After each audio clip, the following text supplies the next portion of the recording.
अस्सलाम वालेकुम दोस्तों, हाज़िर हैं हम एक नई वीडियो के साथ। चलिए देखते हैं कि आज क्या अनाउंस हुआ है। 13 मई की डेट है, पब्लिश डेट जो है अनाउंसमेंट की, और इसकी लास्ट डेट एप्लीकेशन की है 28 मई। और इसमें आ जाते हैं, हम देखते हैं कि न्यूज़पेपर जो है एक्सप्रेस न्यूज़पेपर है। चलिए देखते हैं कि क्या वैकेंसीज़ और कौन सी ऑर्गेनाइजेशन है।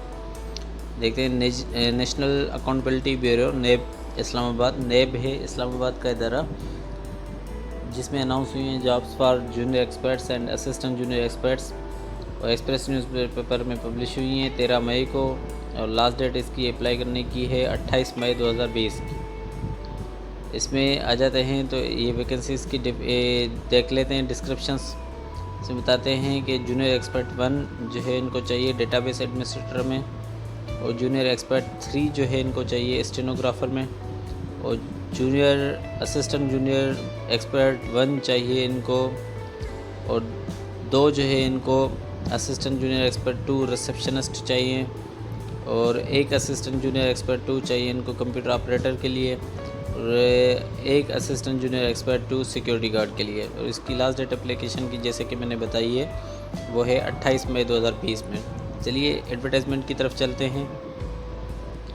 कहते हैं ये देखें, गवर्नमेंट ऑफ पाकिस्तान के ये एक गवर्नमेंट की जॉब है, और नेशनल अकाउंटेबिलिटी ब्यूरो जो एक जाना माना पहचाना जो है ऑर्गेनाइजेशन है।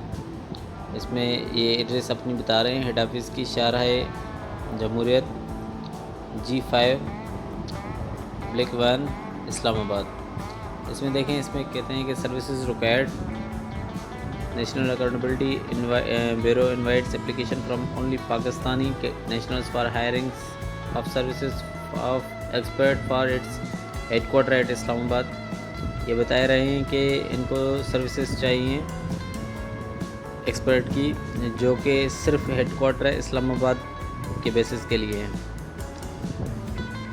On monthly fee payment basis.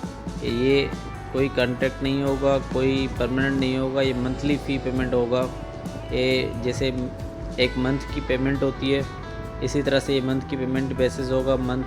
जिस मंथ भी इनका टाइम पीरियड ख़त्म हुआ, वो मंथली बेसिस पे आपको बता सकते हैं कि ये एनुअली नहीं करेंगे या कोई किसी ख़ास पीरियड पे नहीं करेंगे। इनिशियली आगे बता रहे हैं कि basis under section 28 of NAO 1999 for a period of 1 year as per criteria given below, कि 1 साल के लिए इनको सर्विसेज चाहिए, और वो चाहिए क्या, मंथली फ़ी पेमेंट के हिसाब से मंथली उसका फ़ी पेमेंट होगी।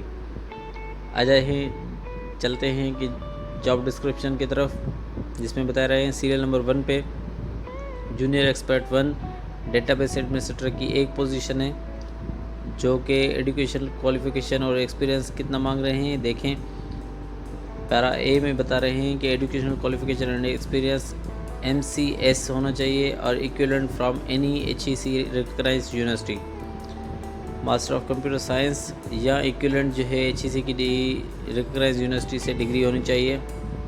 At least 10 years of experience is required in Linux based MySQL। ये 10 साल का एक्सपीरियंस कम से कम होना चाहिए लिनक्स और MySQL में, और preference will be given to candidates with notable experience in replication configuration in MySQL। उनको ज़्यादा तरजीह दी जाएगी जिनका एक्सपीरियंस होगा रेप्लिकेशन कॉन्फ़िगरेशन इन MySQL की इस सर्विस में। आ जाते हैं पैरा नंबर B पे, बता रहे हैं area of expertise and responsibilities, जो JD बता रहे हैं जॉब डिस्क्रिप्शन, और यहाँ एक्सपर्टीज़ की फर्दर इसको डिफ़ाइन कर रहे हैं, बता रहे हैं। 12 में बताते हैं कि good knowledge of Oracle, MySQL, SQL server database management, backup and recovery and performance tuning matter,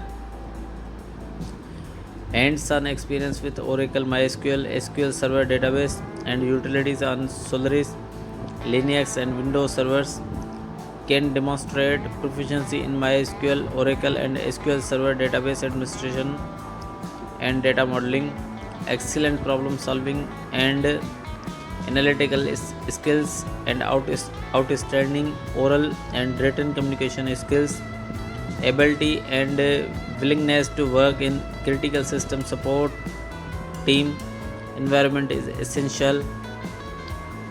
Can analyze existing database for normalization, optimization of database schemas and table properties, proven experience in implementing and supporting expertise database systems, hands-on in optimizing, indexing, monitor backups and disaster management, disaster recovery and performance tuning, fault detection and resolution processes, database security checks and audits including compliance related reporting and controls.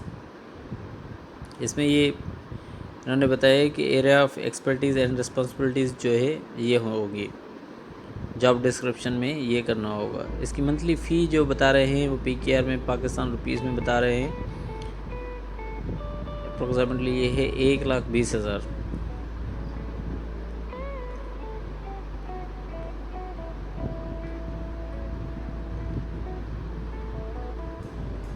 और IT allowance जो है वो अलग से मिलेगा इनको, जो कि है 25,000। तो टोटल जो है मंथली फ़ी होगी इसकी 1,45,000। मैक्सिमम एज लिमिट जो बता रहे हैं वो बता रहे हैं 40 ईयर्स। अब आ जाते हैं सीरियल नंबर 2 की तरफ, जो कि जूनियर एक्सपर्ट 3 है, स्टेनोग्राफर। नंबर ऑफ़ पोजीशन जो है वो 1 है। इसमें आ जाते हैं, इसमें बता रहे हैं एलिजिबिलिटी क्राइटेरिया में मिनिमम ग्रेजुएट होना चाहिए with short and typing speed of 40 words out of 80 words पर मिनट, और retired BS 14 to 17 or equivalent official having relevant experience along with shorthand and typing speed of 40 out of 80 word per minute. Note: preference will be given to the candidates having working experience in lower courts, high courts, supreme court. इसमें बता रहे हैं कि graduate होना लाजमी है, उसके साथ शॉर्ट एंड टाइपिंग स्पीड जो है वो 40 वर्ड पर मिनट जो है आउट ऑफ 80 वर्ड पर मिनट में से होना चाहिए, या रिटायर्ड अगर कोई ऑफिसर है या स्टाफ है जो कि BPS 14 से लेके 17 के दरमियान, और इसका एक्सपीरियंस होना चाहिए शॉर्ट हैंड और टाइपिंग का सेम जो 40 आउट ऑफ 80 वर्ड्स पर मिनट में। और इसमें प्रेफरेंस में क्या बता रहे हैं कि प्रेफरेंस उनको दी जाएगी जिनका वर्किंग एक्सपीरियंस हो कोर्ट में, लोअर कोर्ट, हाई कोर्ट और सुप्रीम कोर्ट में। आ जाते हैं इसकी मंथली फ़ी पे। मंथली फ़ी पे बता रहे हैं कि इन PKR पाकिस्तान रुपीज़ में RS 50,000 है, और इसकी मैक्सिमम एज जो है वो 65 ईयर्स है।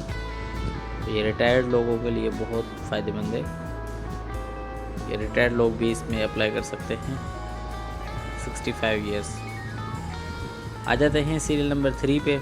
इसमें बता रहे हैं कि assistant junior expert 1, total 3 position है।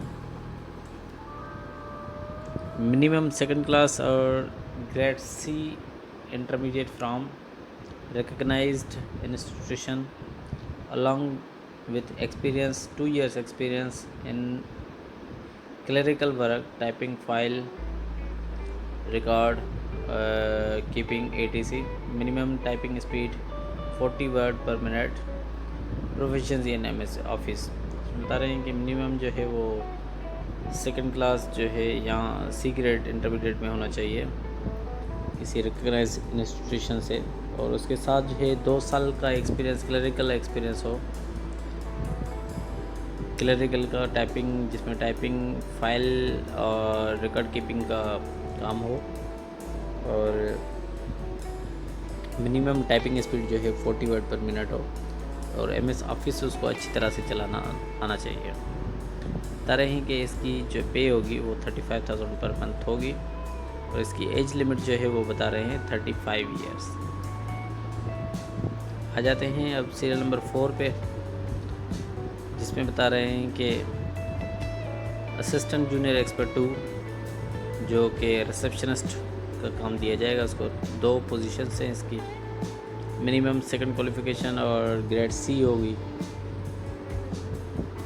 इंटरमीडिएट में, या इंटरमीडिएट में हो किसी रिकग्नाइज्ड इदारे में से, और good communication skills as well as proficiency in computer operations MS office. जैसे कंप्यूटर ऑपरेशंस हैं एमएस ऑफिस जो एप्लीकेशन है माइक्रोसॉफ्ट वर्ड की, चाहे एमएस एक्सेल की, Microsoft Excel, Microsoft Project, complete एक सूट होता है माइक्रोसॉफ्ट ऑफिस जिसको बोलते हैं, उसमें प्रोफिशिएंसी हो और गुड कम्युनिकेशन स्किल्स हो, अच्छी चाल हो कम्युनिकेशन, बात करने में, सुनने में और पढ़ने में, लिखने में।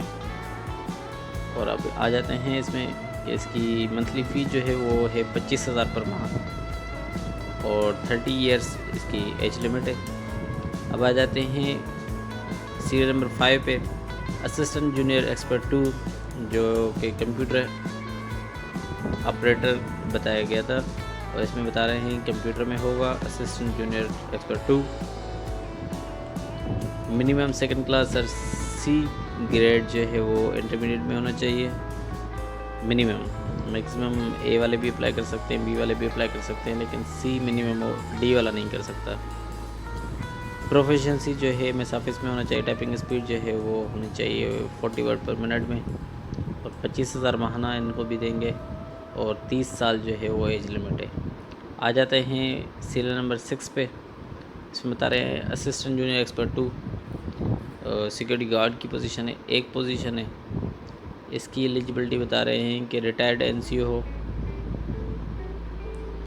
And soldier from armed forces हो, या सोल्जर और रिटायर्ड जो होंगे। 15 साल का मिलिट्री एक्सपीरियंस सर्विस होनी चाहिए, और मेडिकल कैटेगरी ए होनी चाहिए, और नो रेड एंट्री होनी चाहिए उसमें सर्विस बुक में। 25,000 माहाना उसको देंगे, और 48 ईयर्स मैक्सिमम एज लिमिट है इसकी। इम्पॉर्टेंट नोट्स में बताते हैं कि experience educational qualification shall be counted examined as on closing date for reception of applications. Experience और एज लिमिट और जो क्वालिफिकेशन है वो काउंटिंग की जाएगी क्लोजिंग डेट जो है इसके एप्लीकेशन के उस हिसाब से। मतलब फॉर एग्ज़ाम्पल अगर आज आपका 3 साल 3 महीने अगर पूरे होते हैं तो वो 3 साल 3 महीने नहीं होंगे, बल्कि जब तक 28 मई आ जाती है तब तक 28 मई तक जितने भी दिन होंगे वो भी काउंट किए जाएंगे। इनके कहने का मतलब ये है। और only short listed candidates shall be called for the test interview after scrutiny of applications. के सारे कैंडिडेट्स को नहीं बुलाया जाएगा, इनके पास हज़ारों की तादाद में, लाखों की तादाद में एप्लीकेशंस रिसीव होती हैं जो हम लोग अप्लाई करते हैं।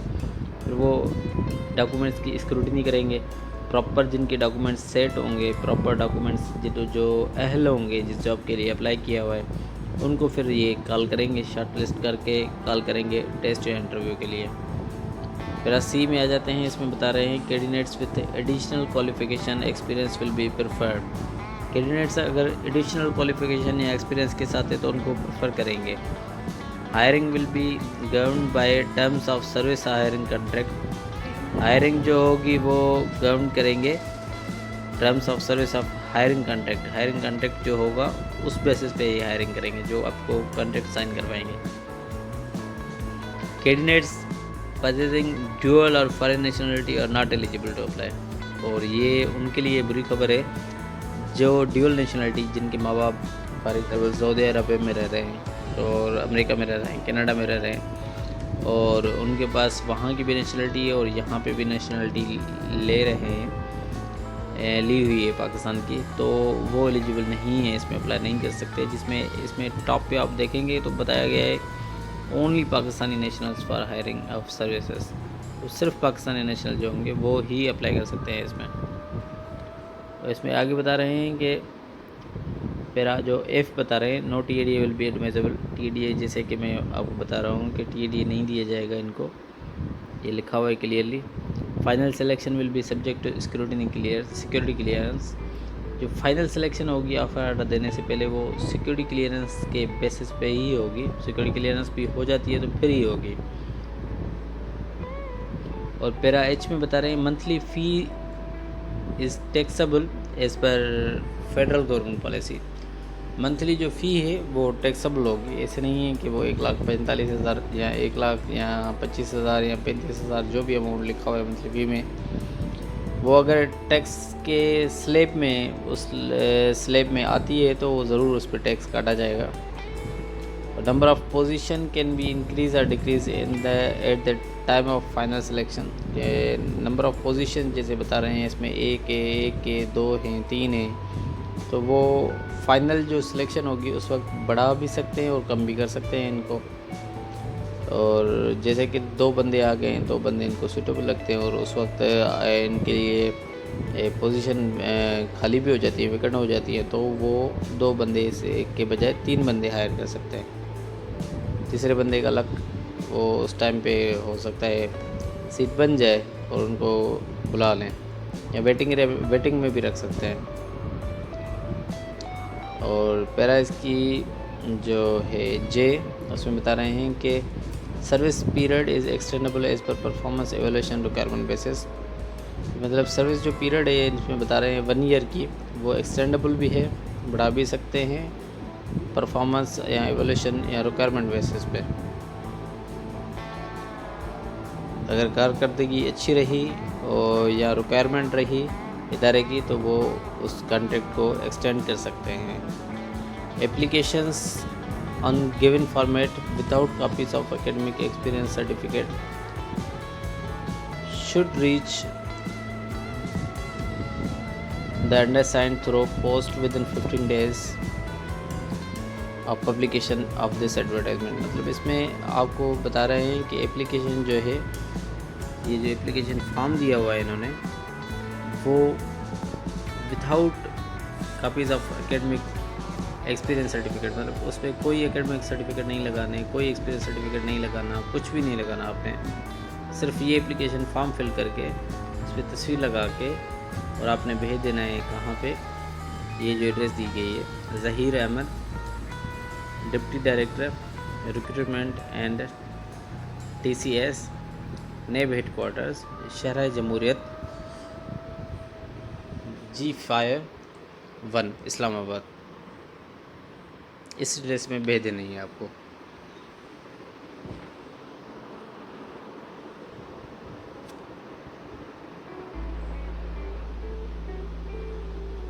ये हाँ दोस्तों, तो इस पे आपने एड्रेस पे भेजनी है ये फॉर्म, एप्लीकेशन फॉर्म अटैच करके। इसमें देख लें, ज़्यादा जो है डिटेल्ड कोई ऐसी परेशानी वाली बात नहीं है। आपने सिंपली इस पे देना है पोस्ट अप्लाइड, कौन सी जॉब के लिए अप्लाई कर रहे हैं उसकी पोस्ट अप्लाइड पे लिखना है। और फिर पैरा 1 में आ जाता है, आपने अपना नाम लिखना है, कंप्लीट नाम जो NIC पे है इसी तरह से लिखना है। और फादर नेम जो है वो पैरा 2 में आप बता सकते हैं। इसमें फादर नेम हमेशा कंप्लीट नाम जो है वो लिखा जाता है। और इसी तरह से पैरा नंबर 3 में CNIC देना है, डेट ऑफ बर्थ देनी है और आपने एज बतानी है अपनी। याद रहे एज वो बतानी है जो क्लोजिंग डेट ऑफ एप्लीकेशन हो, जैसे कि मैंने आपको वैसे बताया था एक्सपीरियंस के लिए। तो इसी तरह से आपने वो एज देनी है, जैसे कि आज आपको अगर 20 साल और कुछ माह हुए हैं तो उस लिहाज से फिर अगर एप्लीकेशन डेट में 28 मई है तो 28 मई तक आपकी डेट कितनी होगी, क्योंकि 28 मई तक ही काउंट करेंगे वो।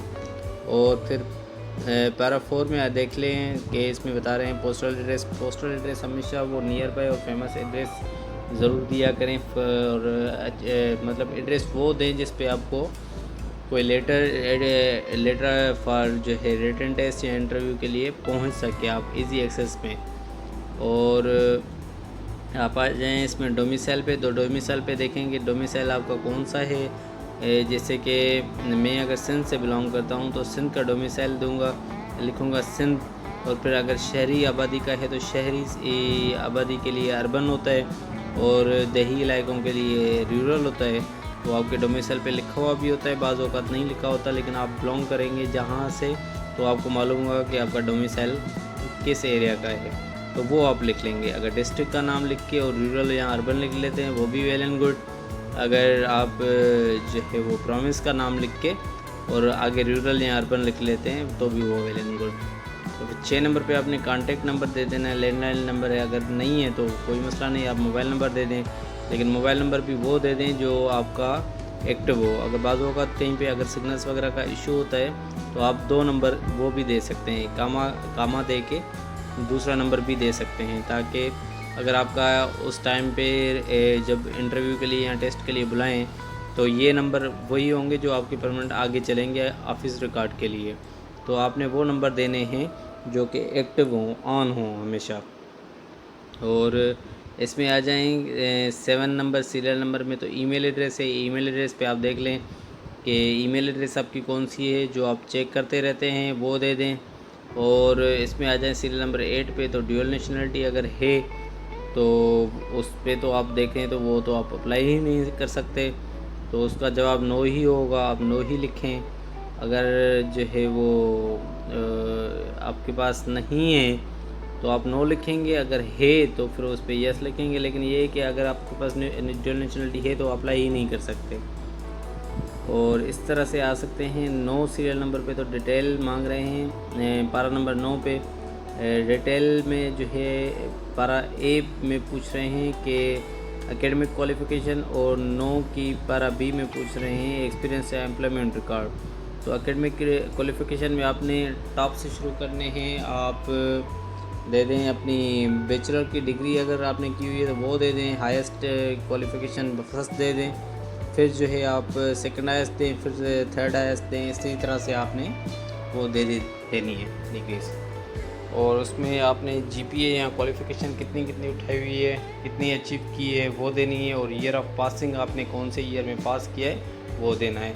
और नेम ऑफ बोर्ड, अगर किस बोर्ड में से आपने पास किए या यूनिवर्सिटी से या इंस्टीट्यूशन से, वो आपने देनी है। और इसी तरह से आ जाएं आपने एक्सपीरियंस, जो सीरियल नंबर पारा नंबर 9 की बी जो है वो उसमें बता रहे हैं। इसमें आपने देना है एम्प्लॉयमेंट ऑर्गेनाइजेशन का नाम, एम्प्लॉयर का नाम, और आपने देना है जॉब टाइटल और जॉब ड्यूरेशन फ्रॉम के कौन से साल से लेके कौन से साल तक वो जॉब एक्सपीरियंस आपने की है। लेटेस्ट जॉब जो आपने होगी, करंट जो कर रहे हैं अगर तो उसकी देंगे, अगर नहीं कर रहे, अगर कोई एक्सपीरियंस किया हुआ है ऑलरेडी तो उसकी देनी है। फिर उससे पहले जो आपने की होगी, फिर उससे पहले, इसी तरह से 3 एक्सपीरियंस आपसे पूछे रहेंगे।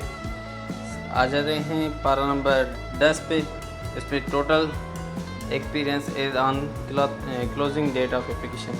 तो इधर टोटल आपने दे देना है कि कितने दिन, कितने महीने और कितने साल आपको जॉब एक्सपीरियंस है। फॉर एग्ज़ाम्पल ये 3 सीरियल नंबर में अगर 2 आपके सीरियल नंबर में आपने जॉब एक्सपीरियंस बताया है, जिसमें से एक 2 साल का है, एक 1 साल का है, तो आपने यहाँ पे टोटल लिख लेना है 3 साल और जितने माह का एक्सपीरियंस है। फॉर एग्जाम्पल ये काउंट करके आपने बता देना है कि कितना टोटल मेरे पास जॉब एक्सपीरियंस है। और यहाँ पे सबसे लास्ट में आपने साइन कर देनी है और डेट लिखनी है, और इसको आपने बज़रिया डाक वो आपने भेज देनी है। 15 दिन के अंदर अंदर ये पहुँच जानी चाहिए इनके, तभी आपकी ये जॉब एप्लीकेशन को कंसीडर करेंगे फॉर स्क्रूटनी। फिर उसके बाद आपको अगर एलिजिबिलिटी आप क्राइटेरिया में पूरे आ जाते हैं तो आपको कॉल करेंगे रिटन टेस्ट या इंटरव्यू के लिए। उम्मीद करते हैं कि आज की वीडियो आपको पसंद आई होगी, और पसंद आई है तो लाइक करें, सब्सक्राइब करें, और ये देखें कि ये एक कैरियर काउंसलिंग के हवाले से वीडियो है, तो ये जितना शेयर करेंगे आप अपने व्हाट्सएप ग्रुप्स पे शेयर कर लें, और आप अपने फ्रेंड सर्कल में शेयर कर लें मैसेंजर पे, तो शायद ही किसी का भला हो जाए। तो मुझे जो है वो सबसे बड़ी जो अचीवमेंट लगेगी वो किसी का भला हो जाए, तो मेरे लिए सबसे बड़ी अचीवमेंट है। जज़ाकल्लाह, थैंक यू सो मच।